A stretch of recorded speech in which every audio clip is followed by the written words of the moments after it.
We've never really shown anyone what goes on behind the scenes in the making of a ZUMA carpet. Come, let's take a look. The first process is that of the yarn dyeing, which happens in sync with the second process, which is the drawing tracing. The intended drawing is traced onto the back of the cotton cloth, which is the canvas on which the actual design is tufted. This is one of the main departments, which is the hand tufting department.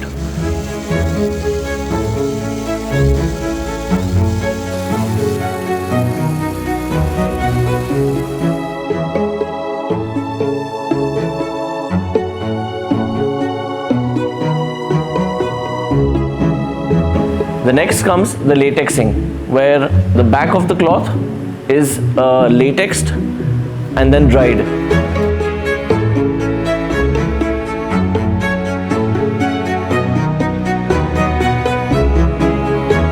The next process is that of edge binding, which is pretty much done by the same department as the latex.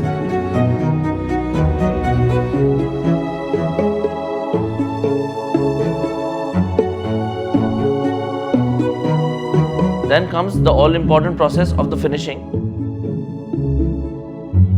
It's called the shearing process, where the top layer of the carpet is actually sheared from the top.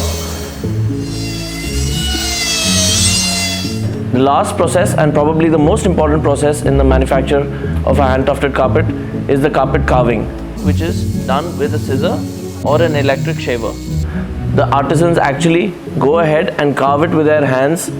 It might be a 3D carving, it might be probably a line carving, it can be also different levels of carving. We have highs and we have lows.